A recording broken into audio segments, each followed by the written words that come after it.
Bismillahirrahmanirrahim. Welcome to lecture number 29 of Mathematical Statistics. In the last class, we discussed the estimation of parameters and the maximum likelihood estimator. Let's go further. Estimation of parameters क्या था?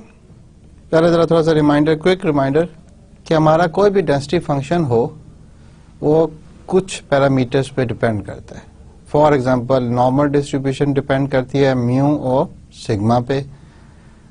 Poisson distribution depend करती है lambda पे. इसी तरह exponential distribution भी lambda पे depend करती है या बीटा पे डिपेंड करती है, क्योंकि lambda and beta are related. तो वो हम एस्टिमेट करना चाहते थे पैरामीटर्स. किस चीज से? कि हमारे पास टोटल पॉपुलेशन है and we know that this population follows a certain density function. Okay, उसका जो रैंडम वेरिएबल है वो एक खास डेंसिटी फंक्शन फॉलो करता है. लेट्स से ये इंफॉर्मेशन हमारे पास है. अब हम उस डेंसिटी फंक्शन के लिए पैरामीटर्स इकट्ठा करना चाहते हैं. तो पहला तरीका क्या था कि हम तमाम की तमाम पॉपुलेशन यानी कि एंटायर डाटा को यूज करें और उससे वो पैरामीटर्स कैलकुलेट करें. वो तो हमने बात की थी कि वो काफ़ी मुश्किल काम है, वो नहीं हो सकता. तो हम क्या करते थे, एक सैंपल ले लेते, एक रैंडम सैंपल लेते थे, उससे वो पैरामीटर्स एस्टिमेट करने की कोशिश करते थे. Once you have estimated those parameters तो फिर आप उसको अप्लाई करते थे to the actual problem. For example एक मैं आपको एक सिचुएशन बताता हूँ. लेट्स से मेरे पास क्या था, पैरामीटर्स थे फॉर अ गॉसियन कर्व या नॉर्मल डिस्ट्रीब्यूशन. जो नॉर्मल डिस्ट्रीब्यूशन एक्चुअली एक पॉपुलेशन को फॉलो करती है, लेट्स से वो यूं है और ये उसका एक्चुअल मीन है. This is the actual mean. मगर आपने एक सैंपल लिया, उसमें आपने यही पैरामीटर म्यू जो है वो कैलकुलेट करने की कोशिश की.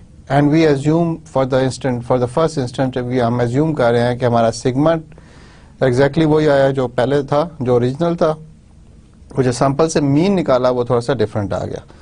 तो फिर क्या होगा कि ये कर्व अगर मीन चेंज होता है तो ये कर्व जो है हमारी नए मीन पे सेंटर्ड हो जाएगी. यानी कि अब ये मीन वो है जो आपने एस्टिमेट किया. This is the estimated mean. Actual mean was this one. This is the estimated one. अब अगर मैंने probability निकालनी है किसी इवेंट के होने की, let's say between A and B, तो actually probability मेरे पास ये आनी चाहिए थी, पूरा एरिया आना चाहिए था. मगर क्योंकि हमारा मीन शिफ्ट हो गया है तो अब हमारे पास probability सिर्फ और सिर्फ इस एरिया की आ रही है, सिर्फ ये आ रहा है, जो कि ये वाला सारा पोर्शन जो है वो किस में आ गया, एरर हो गया. ये हमारा एरर हो गया. ऑन द अदर हैंड अगर वो इस रीजन में लाई करेगा तो हम एक्सेस प्रोबेबिलिटी कैलकुलेट कर रहे होंगे, क्योंकि ये वाली कर्व तो होगी एस्टिमेटेड है. तो हम ये वाली प्रोबेबिलिटी कैलकुलेट करेंगे तो ये वाला पोर्शन जो है वो क्या हो जाएगा, एक्स्ट्रा. ये जो अभी मैं पोर्शन कलर कर रहा हूं ये वाला पोर्शन क्या हो जाएगा, एक्स्ट्रा हो जाएगा. So we don't want that. So अगर थोड़ा सा भी डिफरेंस आ जाए इन दोनों में तो अच्छा खासा एरर हम एक्सपेक्ट कर सकते हैं. सिमिलरली अगर एरर आ जाए सिग्मा में यानी कि वेरिएंस में या स्टैंडर्ड डेविएशन में एरर आ जाए तो फिर क्या हो सकता है कि हमारा ओरिजिनल कर्व जो है, अगर डॉटेड लाइन से मैं ड्रॉ करूं, अगर वो ये था और हमने जो कैलकुलेट किया सिग्मा वो थोड़ा नैरो आ गया, कम आ गया, और मीन बेशक let's say for the moment mean दोनों सेम है, तो क्या होगा, हमारा सिग्मा जो है वो कम है, मीन सेम है. तो अब हम क्या कर रहे हैं कि खास रीजन में अगर यहाँ पे प्रोबेबिलिटी निकालेंगे तो एक्चुअल से हम कम निकाल रहे होंगे, यहाँ पे निकालेंगे एक्चुअल से कम निकाल रहे होंगे. सो ये एक प्रॉब्लम हो सकता है दोनों के एस्टिमेशन में. अगर एस्टिमेट सही होगा तो एरर भी नहीं होगा. अगर दोनों साइमल्टेनियसली गलत आ रहे हैं या म्यू भी गलत आ रहा है और सिग्मा भी गलत आ रहा है तो फिर हमारा एस्टिमेट काफ़ी गलत हो सकता है, हमारी कर्व काफ़ी डिफरेंट हो सकती है. यानी कि एक्चुअल कर्व अगर कुछ यूं थी एक्चुअल पैरामीटर्स के साथ, तो हमने जो निकाली वो हो सकता है वो यूं बन जाए। तो एस्टिमेशन गलत होने से काफ़ी ज़्यादा प्रॉब्लम्स हो सकते हैं। तो हम चाहते हैं कि हमारा म्यू और एस्टिमेटेड म्यू नज़दीक तरीन हो, और इसी तरह सिग्मा भी सिग्मा के बराबर ही हो। आज की क्लास में देखें हम एस्टिमेशन ऑफ पैरामीटर्स को कंटिन्यू करेंगे और कॉन्फिडेंस इंटरवल की भी बात करेंगे, यानी कि एस्टिमेशन ऑफ पैरामीटर का ही एक्सटेंशन है कॉन्फिडेंस इंटरवल। उसमें क्या करते हैं हम, confidence interval for an unknown parameter theta of some distribution are intervals from theta 1 to theta 2 that contain theta not with certainty but with a high probability gamma, which we can choose 95% or 99% are popular. Unknown parameter जो भी था किसी distribution का, अगर वो theta था तो हम एक इंटरवल डिफाइन करते हैं थीटा 1 से थीटा 2 तक, that contains theta not with certainty but with a high probability gamma, कि अगर हम ये थीटा पैरामीटर, ये वाला पैरामीटर इस रेंज में चूज करें तो हमारी कॉन्फिडेंस लेवल क्या हो जाएगा, 95% या 99%, यानी कि हम जो थीटा चूज करेंगे वो 99% टाइम ठीक होगा, सही होगा। And we write this confidence interval as CONF। अब gamma मीन्स कितना चाहिए आपको confidence interval, from theta 1 to theta 2, the parameter theta goes from theta 1 to theta 2। Gamma is called the confidence level, and theta 1 and theta 2 are called the lower and upper confidence limits. They are called the lower and upper confidence limits. और फिर एक और चीज भी हो सकती है कि theta 2 minus theta 1 can be the range, confidence range भी कह सकते हैं इसको, कि टोटल रेंज हमारी कितनी है। आगे चलते हैं जी। Lower and upper confidence limit depend on gamma. अगर गैमा हमारा बहुत एक्यूरेट होगा, हम चाहते हैं 99.9% हो जाए, तो हमारा कॉन्फिडेंस जो थीटा 1 और थीटा 2 भी की रेंज बढ़ जाएगी। The larger we choose gamma the smaller is the error probability, कि गैमा जितना बड़ा लेंगे उतना कम एरर होने के चांसेस हैं। But the longer is the confidence interval, the confidence interval becomes much longer. If confidence level goes to 1, that means कि हम exactly हमें पता हो कि हमारा जो actual parameter है वो इस range में lie करता है, the actual parameter lies in this range. If we know that goes to 1, length of the interval goes to infinity. अब क्या है कि आपने एक म्यू चूज किया, एस्टिमेट किया, और आप कहते हैं कि जी म्यू 1 और म्यू 2 या थीटा 1 और थीटा 2 के दरमियान में एक म्यू होगा जो कि एक्चुअल के म्यू है। तो अगर मैं एंटायर रेंज ऑफ पैरामीटर ले लूं कि माइनस इन्फिनिटी म्यू गए माइनस इन्फिनिटी से प्लस इन्फिनिटी के दरमियान लाई करता है, ये तो सर्टेन इवेंट है कि हमारी जो मीन वैल्यू है कहीं भी माइनस इन्फिनिटी से लेके प्लस इन्फिनिटी के दरमियान लाई करेगी। तो इसका मतलब है अगर हम वो वैल्यू ये रेंज रखेंगे तो डेफिनेटली इसके अंदर हमारा म्यू होने के चांसेस हैं और एरर होने की प्रोबेबिलिटी 0 हो जाएगी। वो कौन सा म्यू है उस पर बात नहीं कर रहे, हम सिर्फ ये बात करें कि हमारा म्यू इसके अंदर लाई करेगा। Mid point of the confidence interval as approximation of theta and half the length as error bound. Okay, mid point of the confidence interval is taken as approximation of theta and half the length as error bound. Procedure क्या है जी इसका calculate करने का confidence interval? Take x1 up till and x2 up till xn as single observation of random variables x1 and xn. It should go to xn, sorry, यहाँ पे x1 से x2 लिखा हुआ है, it should go to xn.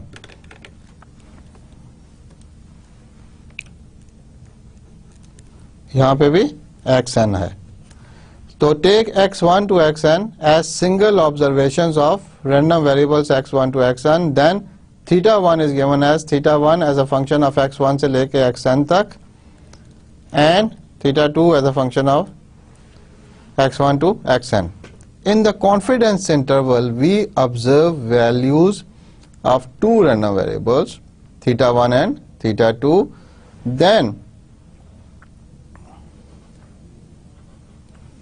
Then probability of theta lying between theta 1 and theta 2 is equal to gamma.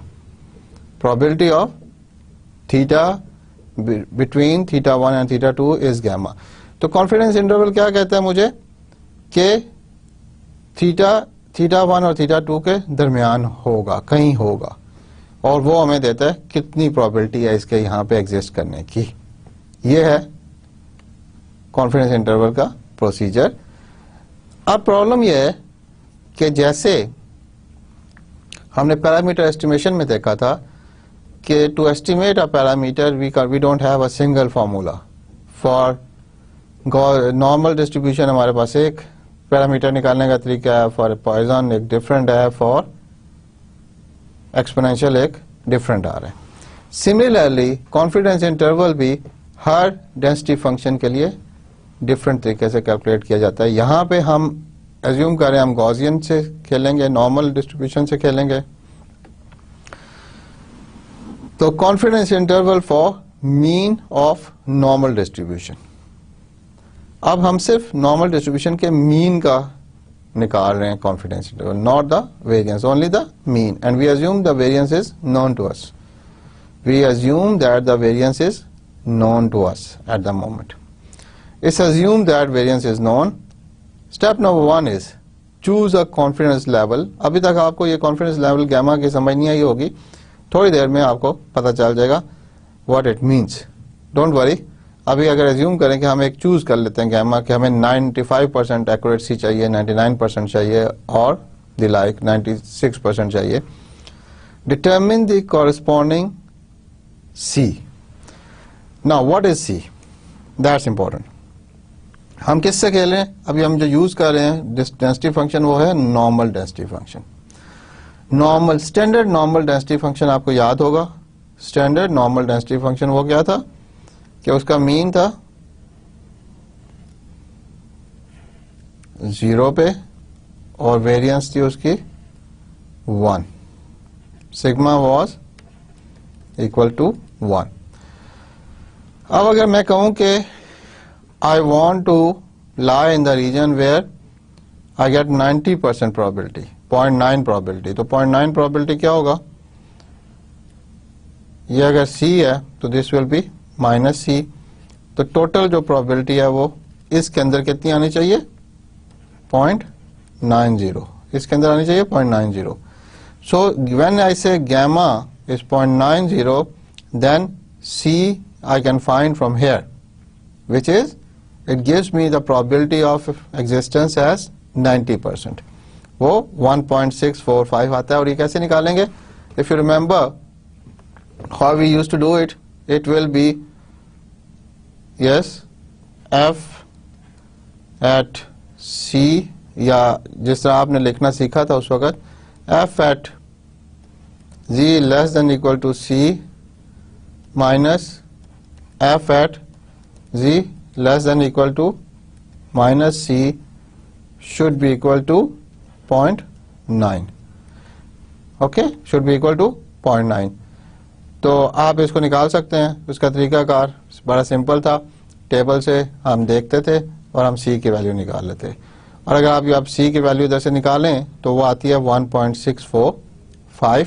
Similarly 0.95 के लिए 1.960 आती है सी की वैल्यू, और 0.99 के लिए 2.576 एंड 0.999 के लिए 3.291. और याद रखें ये हम कैसे निकालते थे? इजी था. इसका एक आसान तरीका ये था करने का, वो ये था कि ये अगर एरिया बी है, this area is area B, then 2b should be equal to, अगर ये 90% है अंदर वाला तो 2b शुड बी 10% और 1b दिस शुड बी 5%. तो 5% के हिसाब से हम माइनस सी निकाल लेते थे. उसी के हिसाब से हम प्लस सी भी निकाल लेते थे। तो हमें बेसिकली यहाँ पे प्लस सी चाहिए, which is 1.645, 1.960, 2.576 and 3.291। Let's repeat. आप कॉन्फिडेंस लेवल की बात करते हैं, क्योंकि हम नॉर्मल डिस्ट्रीब्यूशन से डील कर रहे हैं तो हम स्टैंडर्ड नॉर्मल कर्व पे चले जाते हैं, स्टैंडर्ड नॉर्मल कर्व पे चले जाते हैं और we choose a confidence level. क्या आप कहते हैं कि जी मुझे आप एक नंबर बताएं जिस पे लेट्स से आप मुझे कहते हैं कि जी आप मुझे एस्टीमेट दें of the mean value, estimate दें of the mean value, and फिर आप मुझ पे शर्त ये लगाते हैं कि यू शुड बी 95% श्योर कि वो वैल्यू सही है। क्या कहा आपने मुझसे? आपने मांगी mean value, yes, and then you also put a condition on me that my estimate should be 95% correct. यानी कि अगर मैं 100 एस्टीमेट दूं तो 9 एस्टीमेट 95 एस्टीमेट सही होने चाहिए मेरे, ये शर्त है। अब हम उसके कॉरस्पॉन्डिंग, क्योंकि गॉसियन से खेल रहे थे, नॉर्मल डिस्ट्रीब्यूशन को यूज कर रहे थे, तो हम उसके कॉरस्पॉन्डिंग हम सी निकालेंगे। सी वो प्रोबेबिलिटी जहां पे I want that probability which is 1.64 या जहां पे 90% एक्यूरेसी हो, और उसके लिए जब मैं सी की वैल्यू निकालता हूं इस फॉर्मूले से तो वो बनती है 1.645, और ये हमने टेबल से कर लिया। Now compute the mean of the sample, कि सैंपल आपके पास है, ऑब्वियसली 10, 20, 100 लोगों का सैंपल है, उससे आप मीन निकाल सकते हैं। Then compute K is equal to C sigma over N, तो सबसे पहली बात है कि हमें वेरिएंस गिवन है विच इज सिग्मा स्क्वायर, तो वेरिएंस हम यूज करें, वहां से स्टैंडर्ड डेविएशन यूज करेंगे। सी हमने इस टेबल से देख लेना है, और एन इज द टोटल हमारा सैंपल कितना है। Then the confidence interval of mu is defined as x mean minus k greater, mu is greater than x mean minus k and mu is less than x mean plus k। अब देखें बात, क्या आपने यहां से mean value निकाली थी, you found the mean value जो कि सैंपल से निकाली थी, this is a sample mean, और आपने कहा सैंपल मीन से माइनस के इस तरफ और प्लस के उस तरफ, ये मेरा इंटरवल है। वो के कैसे डिफाइन किया आपने? That depends on C and C indirectly depends on the confidence level we want to achieve and sigma N N. अब हम इनको देखते हैं, ये स्टेप 1, स्टेप 2, स्टेप 3 और स्टेप 4 क्या मतलब रखते हैं। Let's go and see sum of independent normal random variables. Let's see the sum of independent random variables. Let x1, let random variable x1, random variable x2 up till random variable xn be independent. They are all independent normal random variables. पहली बात independent भी हैं, दूसरा normal distribution follow करते हैं और random variables हैं। Each of which has are independent random variables. तो x1 भी एक इंडिपेंडेंट रैंडम वेरिएबल है, x2 भी इंडिपेंडेंट रैंडम वेरिएबल है और xn भी इंडिपेंडेंट रैंडम वेरिएबल है। तो x1 को बहुत सी वैल्यूज ले सकता है, for example it can take x11, x12, x13, similarly x2 can be x21, x22, x23 and so on and so forth. So her itself has a sample. Each random variable has its own sample. ये याद रखेगा। x1 is a random variable which can take many values, तो इसका मतलब उसका mean भी exist करेगा। इसी तरह x2 can take many values, तो इसका मतलब उसका मीन भी एग्जिस्ट करेगा, उसकी वेरिएंस भी एग्जिस्ट करेगी। इसी similarly xn also has its own mean and its own variance. The second condition is, क्योंकि ये सारे नॉर्मल डिस्ट्रीब्यूशन है, then another random variable x1 plus x2 up till xn is also a random variable. Okay जी, they are all, अगर इन सबको add करूं तब भी एक और रैंडम वेरिएबल बनेगा, और वो रैंडम वेरिएबल भी क्या होगा, नॉर्मल डिस्ट्रीब्यूशन होगी, उसकी भी नॉर्मल डिस्ट्रीब्यूशन या नॉर्मल डेंसिटी फंक्शन होगा उसका। ये बात समझ आती है सबको? अगर मैं कहूं कि इसका मीन भी म्यू है, इसका मीन भी म्यू है, और इसका मीन भी म्यू है, सबका मीन म्यू है और सबकी वेरिएंस सेम है सिग्मा। हमने इंडिपेंडेंट नॉर्मल रैंडम वेरिएबल्स लिए, एक अरे ले लिया of random variables random numbers and assign it x1, उसका मीन म्यू है और उसका वेरिएंस सिग्मा है। फिर हमने एक x2 रैंडम वेरिएबल लिया, उसमें भी बहुत सी वैल्यूज हैं और उसका मीन भी म्यू है और उसका वेरिएंस भी सिग्मा है, वो हम कर सकते हैं, that's not a issue. Similarly xn is also another random variable जिसकी बहुत सी रैंडम वैल्यूज आती हैं और उसका मीन भी म्यू है और उसकी वेरिएंस भी सिग्मा है। ये बात समझने की थी, आई होप एवरीबॉडी अंडरस्टैंड्स। अब अगर सबका इंडिविजुअली मीन जो है म्यू है और सबके individual variance sigma variance sigma square है और स्टैंडर्ड डेविएशन सिग्मा है, variance is sigma square and standard deviation is sigma, then ये जो रैंडम वेरिएबल है इसका मीन क्या होगा, because they are all independent, they are all independent. इनका मीन कैसे निकालेंगे, अगर इसका मुझे मीन निकालना पड़ जाए तो how will you find it, let's do it.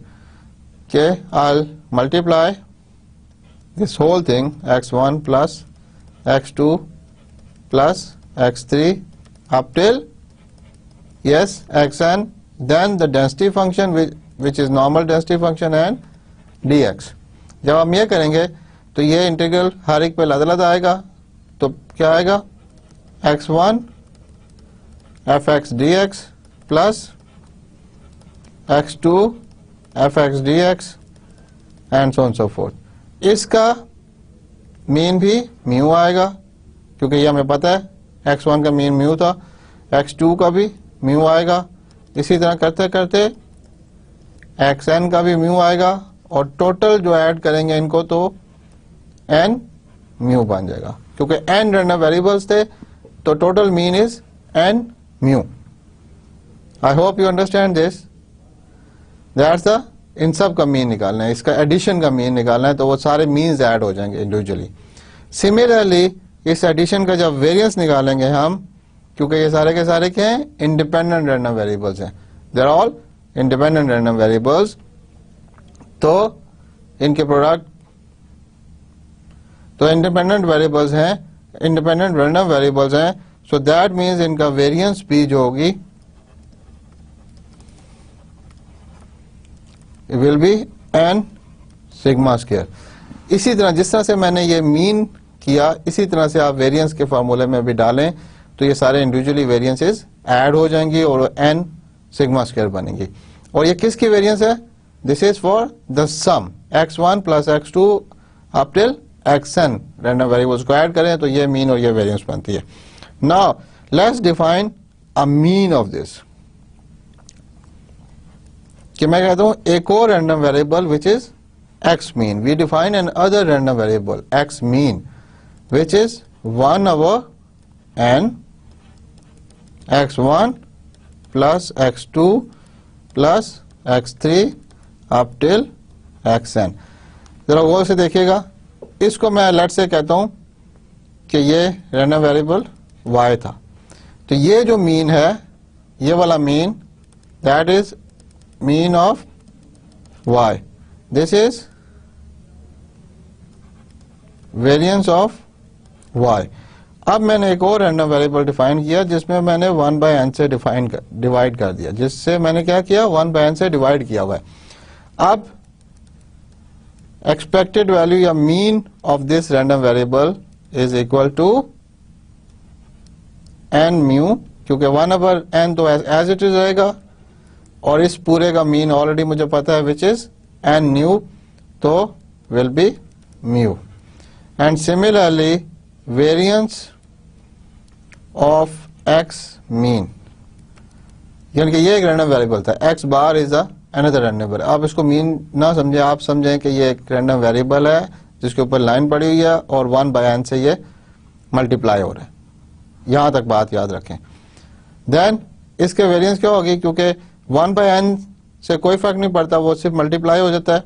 If you remember कि a x का वेरिएंस होता था a variance of x, so it will be 1/n square, a square आ जाता था ना उसमें, 1/n स्क्वायर आ जाएगा और n सिग्मा स्क्वायर, यानी कि कुछ इस तरह से चीज थी। a x का अगर वेरिएंस निकालें तो वो बनती थी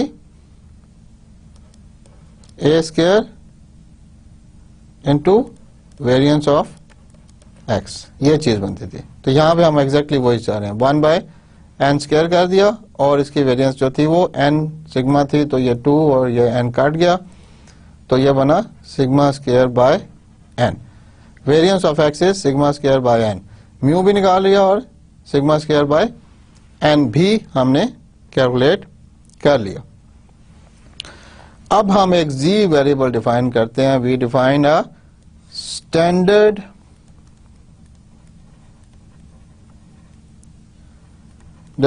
normal distributed random variable z, which is z is equal to x mean minus mu, ये random variable x mean था, minus mu our variance। variance क्या है हमारी, सिग्मा स्क्वायर n है, तो इसको हम करेंगे जब स्टैंडर्ड डेविएशन से करेंगे तो इसका स्क्वायर रूट ले लेंगे, and it will be sigma over n square root, क्योंकि standard deviation is sigma over n square root. तो ये हमारा एक और standard normal distributed random variable है। Standard normal distributed random variable z है, which is equal to x mean minus mu over sigma over n, x minus mu over sigma over n। ये एक और standard normal distributed random variable है। अब देखें हम इसको यूज कैसे करते हैं। यूज इस तरह से करते हैं कि हमें कॉन्फिडेंस इंटरवल डिफाइंड है। व्हाट इज दैट, कि हम चाहते हैं कि प्रोबेबिलिटी ऑफ -c से लेके z, जो भी हमारा रैंडम वेरिएबल है c तक, which is equal to f at c minus f at minus c should be equal to gamma. यानी कि क्योंकि इधर सारे रैंडम वेरिएबल थे और रैंडम वेरिएबल ट्रीट करने का क्या तरीका था, टेबल बना देखने के लिए हमें क्या करना होता था, हमें हमेशा स्टैंडर्ड नॉर्मल कर्व पे जाना पड़ता था। हम किसी भी नॉर्मल डिस्ट्रीब्यूटेड रैंडम वेरिएबल के लिए हम सबसे पहले उसे कन्वर्ट करते थे स्टैंडर्ड में, और जो प्रोबेबिलिटी हमारी एक्चुअल नॉर्मल रैंडम वेरिएबल में आती थी वही प्रोबेबिलिटी हमें स्टैंडर्ड कर्व से मिल जाती थी, सिर्फ एक ट्रांसफॉर्मेशन करनी पड़ती थी हमें। तो this is what we are interested in, कि अगर ओरिजिनल रैंडम वेरिएबल जो है वो इस तरह से था और हमें चाहिए था 90% या 95% एक्यूरेसी, तो हमने उसे स्टैंडर्ड में कन्वर्ट किया और -c से +c तक चले गए और कहा कि ये भी 95% है, क्योंकि दोनों नॉर्मल है तो कोई फर्क नहीं पड़ता था। ये हम काफी ज्यादा इस पे डिबेट कर चुके हैं और काफी एग्जांपल्स भी की थी हमने। तो एग्जैक्टली वही काम हम यहाँ पे करें।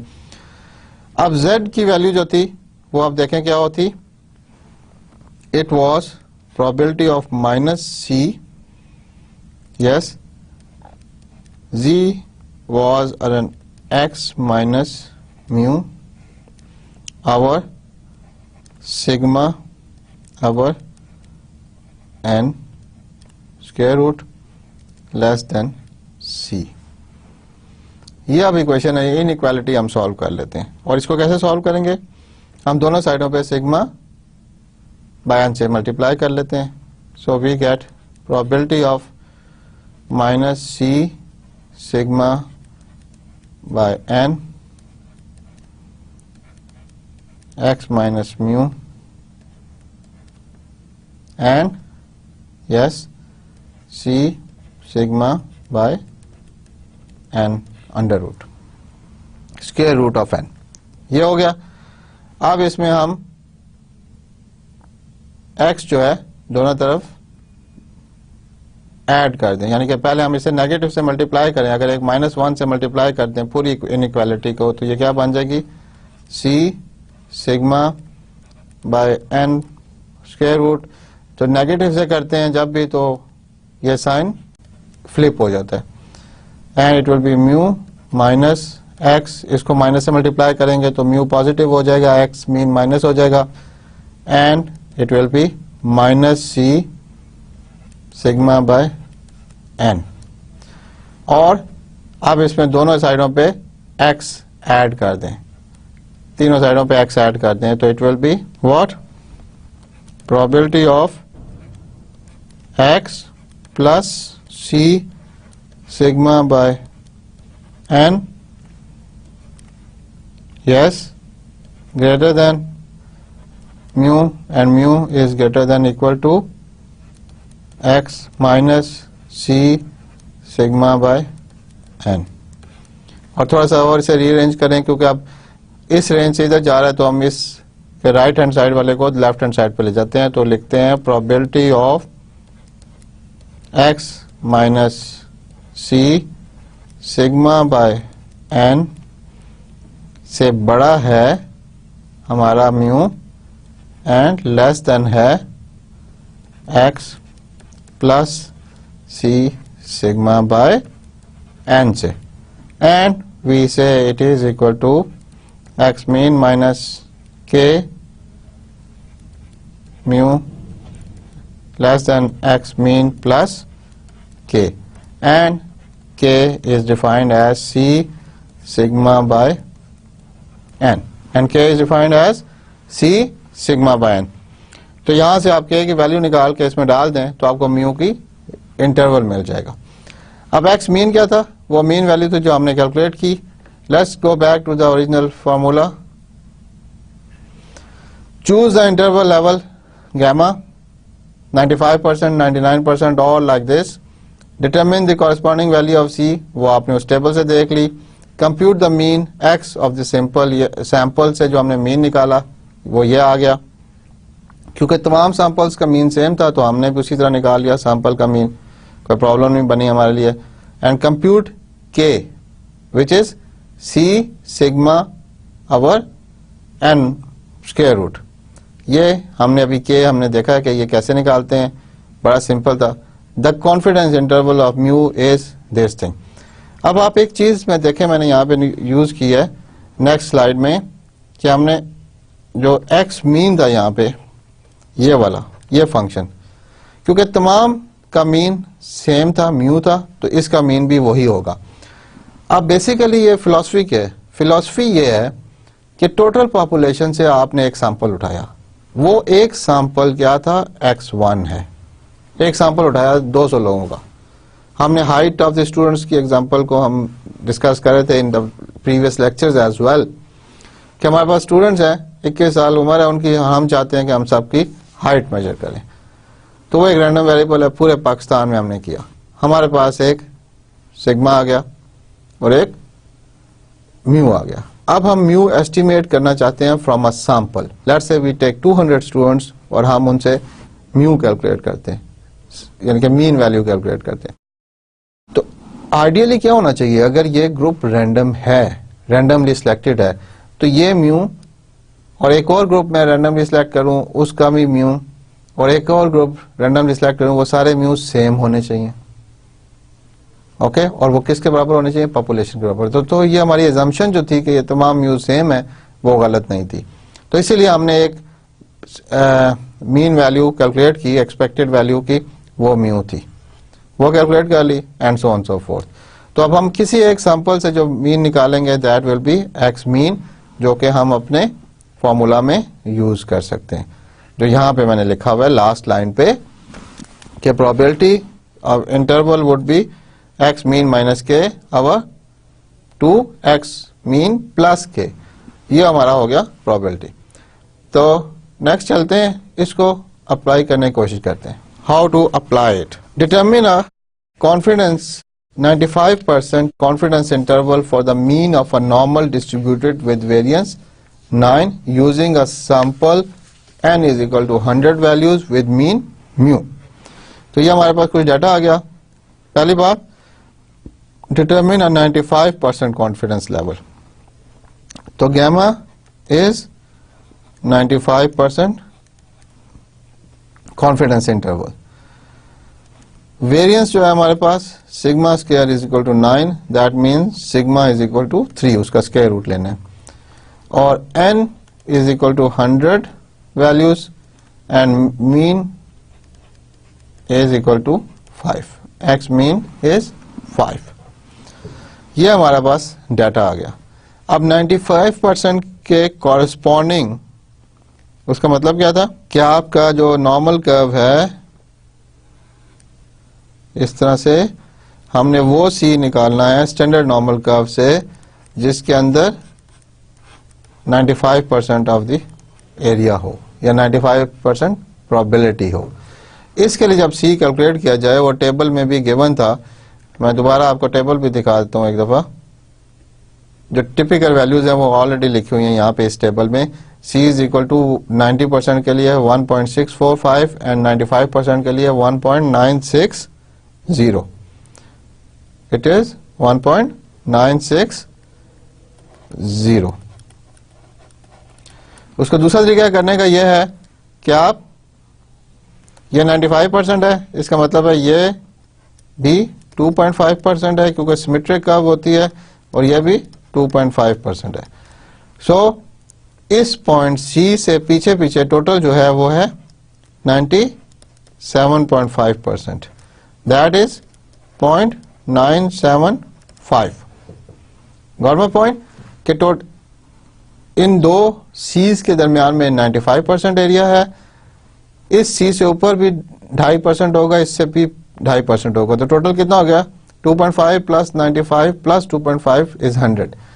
सो अगर मैंने ये सी कैलकुलेट करना है, ये सी की वैल्यू कैलकुलेट करनी है, तो मुझे 95 प्लस 2.5 का चाहिए.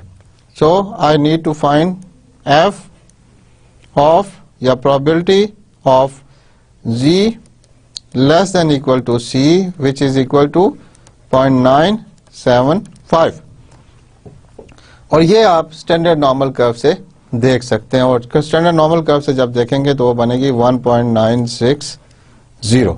So you should not have any confusion on this any more, because हमने काफ़ी इस पे एग्जाम्पल्स भी किए हैं, असाइनमेंट प्रॉब्लम्स भी किए हैं, तो ये प्रीटी ईजी हो जाना चाहिए अब तक. तो once you know C, then things are very simple. K का फॉर्मूला याद है आपको, K was equal to C times sigma over N square root. What is C? C is 1.960, sigma is 3 और n was 100 का square root. जब k की value इधर से कैलकुलेट करते हैं, आप कैलकुलेटर से कर लें, तो वो बनेगी 0.588. This is my k. Mean is already given 5, and if you remember that the last slide जो हमने किया है, mu should be greater than yes x mean minus k, and it should be less than x mean plus k. X mean minus k is 5 minus 0.588 mu and 5 plus 0.588. इसको अगर देखें तो ये बनता है 4.412 से लेके 5.588. ये हो गया आपका टोटल कॉन्फिडेंस इंटरवल. और आप इसकी रेंज भी निकाल सकते हैं. L confidence length will be this minus this which is equal to 2k. 2k is the confidence length, वो आप निकाल सकते हैं. यहाँ पे 1.6 के करीब आती है कुछ. Now let's see the third part of this problem, the last part of this problem. How large n must be for this confidence interval of length 0.4? अगर L को confidence interval को 0.4 करें, confidence interval क्या था? वो था basically x mean plus k whole minus x mean minus k, यानी कि अपर से lower, upper minus the lower, तो ये बन जाता है x mean plus k minus x mean plus k which is equal to 2k, क्योंकि x mean और x mean कैंसिल हो जाता है. तो if I say set L is equal to 2k, then k will be L by 2 which is 0.4 by 2 and it is equal to 0.2. And if k is known, then what is k equal to c sigma by n? So n square root is equal to c sigma over k, and n is equal to c into sigma by k ka whole square. And if you put everything right, then you say 870. n should be 870. अब n क्या था? Number of sample values. ठीक है? n was sample values. जितना ज़्यादा बड़ा sample होगा उतना मेरा confidence interval भी छोटा होना शुरू हो जाएगा. तो अब different L's के लिए आप different क्या कर सकते हैं? Different L के लिए डिफरेंट सैंपल साइज निकाल सकते हैं. यहाँ के अगर मैं k की जगह यहाँ पे अगर देखें तो k was L by 2, k was L by 2, और यहाँ पे n की इक्वेशन देखें अगर आप, मैं यहाँ पे लिखता हूँ n is equal to c sigma square over L by 2, sorry, c sigma L over L by 2 whole square, and this comes out to be 2c sigma by L का whole square. अब जो मैं confidence interval छोटा करूंगा तो n बढ़ना शुरू हो जाएगा, कॉन्फिडेंस इंटरवल बढ़ाऊंगा n कम होना शुरू हो जाएगा. तो जितना बड़ा सैंपल होगा मेरे पास, जितना बड़ा सैंपल होगा उतना मेरा L छोटा हो जाएगा, कॉन्फिडेंस इंटरवल उतना छोटा हो जाएगा.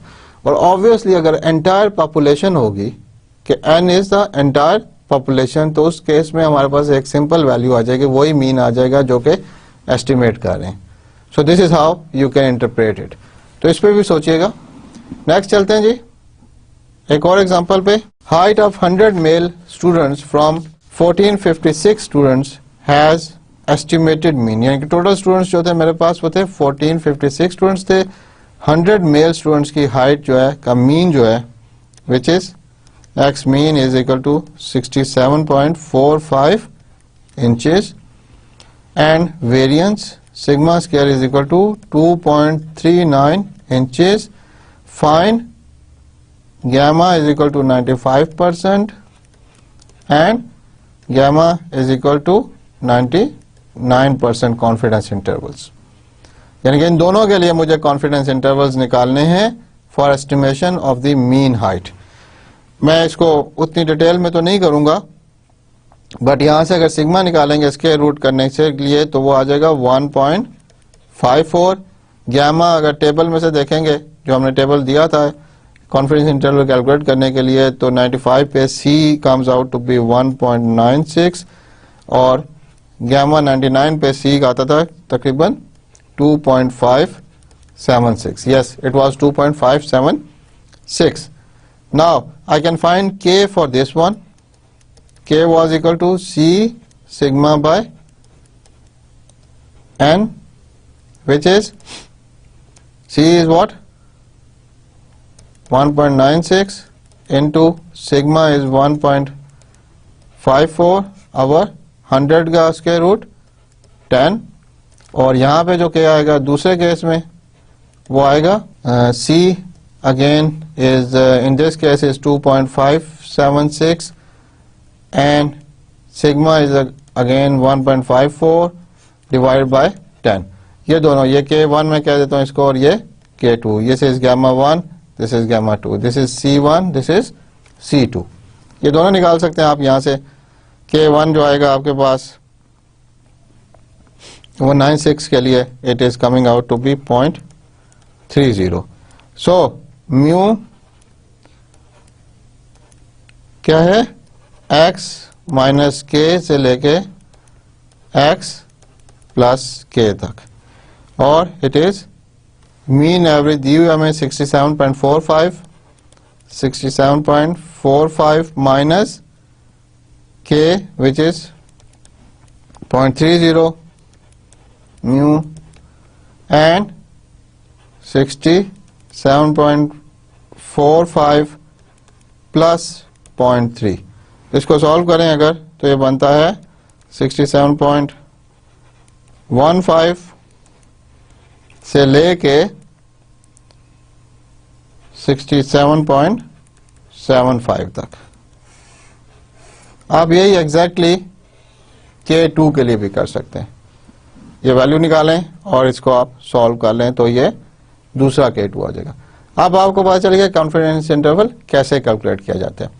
जब नंबर ऑफ सैंपल बढ़ता जाए तो वो K छोटा हो जाएगा. यहां से भी आप देख लें, नंबर ऑफ सैंपल्स n बढ़ जाए तो K छोटा हो जाएगा, तो हम काफी close to the actual value आ सकते हैं इवन फॉर 99% कॉन्फिडेंस इंटरवल. तो इन दोनों केसेस में ऑब्वियसली 95 वाला कॉन्फिडेंस इंटरवल जो है वो बड़ा होगा और 99 वाला छोटा और बड़ा होगा. 95 वाला छोटा होगा कंपेयर टू 99 वाले से, क्योंकि अभी हमें ज्यादा कॉन्फिडेंस चाहिए, हमें ज्यादा एरिया अंडर द कर्व चाहिए. नेक्स्ट चलते हैं जी एक और एग्जांपल की तरफ. Mean and variance estimated from sample of 200 ball bearings are. हमारे पास टोटल n जो है बॉल बेरिंग्स हैं. ये जो बेरिंग होता है व्हील्स में लगा होता है गाड़ी के, तो 200 ball bearings. Mean x is equal to 0.824 and variance sigma square is equal to 0.042. Find 95% and 99% confidence interval for this estimate. तो exactly वही करेंगे कि gamma 1 is equal to 95% and gamma 2 is equal to 99%. तो अब क्या करते थे, उसके बाद हम C निकालते थे टेबल से. हम 0.95 जो प्रोबेबिलिटी है उसके कॉरस्पॉन्डिंग C निकालते थे and C comes out to be 1.960 and C comes out to be 2.576. Similarly हम सिग्मा स्क्वायर से हम सिग्मा भी निकाल लेते हैं, इसका स्क्वायर रूट ले लेते हैं which comes out to be 0.204. एक और चीज याद रखेगा, जो टेबल छोटा वाला टेबल गिवन है to find the confidence interval, उसमें सिर्फ स्टैंडर्ड वैल्यूज हैं, जैसे 90% है, 95% है, 99% है और 99.9% है. अगर आपने 94% करना हो तो फिर आपने वापस जाना है टू स्टैंडर्ड नॉर्मल डिस्ट्रीब्यूशन और वहां से C निकालना है. ओके, ये 3-4 वैल्यूज तो इसमें गिवन है. अगर कोई और वैल्यू आ जाए, 93% आ जाए या 97% आ जाए, तो परेशान होने की जरूरत बिल्कुल नहीं है. आपने सारा प्रोसीजर मैंने आपको सिखाया हुआ है, how to find that probability, कैसे कि स्टैंडर्ड नॉर्मल कर्व में वो प्रोबेबिलिटी आप फाइंड कर सकते हैं. फॉर एग्जांपल मैं यहाँ पे फिर कर देता हूँ आपके लिए कि अगर वो कहे कि जी ये मुझे 96% चाहिए, वो C की वैल्यू चाहिए जहाँ पे यानी कि C माइनस C ये सारा 96% हो जाए, तो आई नो एग्जैक्टली कि यहाँ पे 2% बचता है और यहाँ पे भी 2% बचता है. तो अगर ये 2% और ये 96% ऐड किया जाए तो यहाँ तक माइनस इन्फिनिटी से लेके यहाँ तक कितना बन गया, 98%. Yes you are right. तो 98% अगर ये बन गया है तो इसका मतलब ये हुआ कि आप मुझे सिर्फ और सिर्फ probability of Z less then C निकालना है विच इज इक्वल टू 0.98 और 0.98 value on the standard normal curve table में आप देख के सी की वैल्यू निकाल सकते हैं. So this is pretty easy now. You should be able to do it without any hesitation. कोई मसला नहीं है, परेशान नहीं होने का. सिर्फ इसको देखें और थोड़ा कैलकुलेशंस, थोड़ी हल्की सी कैलकुलेशंस हैं वो करके आप निकाल सकते हैं. सिर्फ जो स्टैंडर्ड वैल्यूज है 95, 99, 90, 95, 99 और 99.99 वो ये छोटे वाले टेबल में गिवन है, मगर बड़े वाले टेबल में जो प्रॉपर टेबल है उसमें हर वैल्यू गिवन है, आप उस तरह से निकाल सकते हैं. Now k is equal to c sigma by n. तो आप यहां पे वैल्यू डालें, it will be 1.96 into 0.204 over 200 and k comes out to be 0.028 and mu would be what was the mean value? Yes, it was 0.824 minus 0.028 and 0.824 plus 0.028. ये अगर solve करेंगे आप तो you should get 0.796 mu less than equal to 0.852. चलें जी, ये हो गया आपका म्यू की वैल्यू आ गई. अब कहने का मकसद ये है कि अगर आप इस रेंज में म्यू निकालेंगे तो वो 95% of the time it will be accurate. 95% chances हैं कि वो एक्यूरेट होगा इस रेंज में अगर म्यू होगा तो that's your confidence interval. Next we go to something different. यहां तक हमने क्या किया, मीन वैल्यूज कैलकुलेट की और फिर हमने देखा कि कॉन्फिडेंस इंटरवल क्या होता है. एस्टिमेशन थी और अब हम अगर हमें पता हो कि हाइट की प्रोबेबिलिटीज, हम लेट्स से यहाँ पे हाइट वाली प्रॉब्लम थी या कोई भी है, किसी भी पॉपुलेशन पे अगर कोई प्रोबेबिलिटी रैंडम वेरिएबल पे कोई प्रोबेबिलिटी डेंसिटी फंक्शन फिक्स होता है, उसको ओबे करती है वो रैंडम वेरिएबल, उस प्रोबेबिलिटी डेंसिटी फंक्शन को ओबे करता है, तो फिर हमें एक सैंपल में से उसकी मीन वैल्यू निकाल सकते हैं, क्योंकि वो एंटायर पॉपुलेशन का मीन नहीं निकाल सकते, एक सैंपल में से मीन वैल्यू निकाल सकते हैं और फिर हम देख सकते हैं कि वो हमें कितना कॉन्फिडेंस लेवल चाहिए, कहाँ से कहाँ तक हम मीन लें तो वो उसके अंदर लाई करेगा और क्या प्रोबेबिलिटी उसकी होगी, कितना कॉन्फिडेंस हम दे सकते हैं अपने आप को कि 95% of the time it will be in the range. That's how it is. क्योंकि अगर आप 100 दफा उसे यूज करेंगे, म्यू निकालेंगे तो 95% जो है वो ठीक होगा. एक और एग्जांपल है, then we will go next. इसमें एक the average zinc concentration recovered from a sample of zinc measurements in 36 different locations is found to be 2.6 grams per millimetre. ये क्या है? Average zinc concentration. Z is equal to 2.6 grams per millimetre. तो average zinc concentration recovered from sample of zinc measurements in 36 different locations. That means sample size is 36. Find the 95% and the 99% concentration interval. तो gamma 1 इधर लिख लेते हैं, जरा जगह बच जाएगी हमारे पास. gamma 1 is 95% and gamma 2 is equal to 99%. Okay, for the mean zinc concentration in the river. तो एक दरिया था, उसमें हमें 36 डिफरेंट लोकेशंस पे हमने जिंक की वैल्यूज चेक की और मीन हमारे पास आया 2.6 ग्राम्स पर millilitre. Assume that the population standard deviation is 0.3. तो सिग्मा is 0.3. इसने स्टैंडर्ड डेविएशन दिया, ये भी ध्यान रखिएगा कि it's not variance, it is standard deviation. तो इसका मतलब है इसको स्क्वायर या अंडर रूट लेने की जरूरत नहीं है.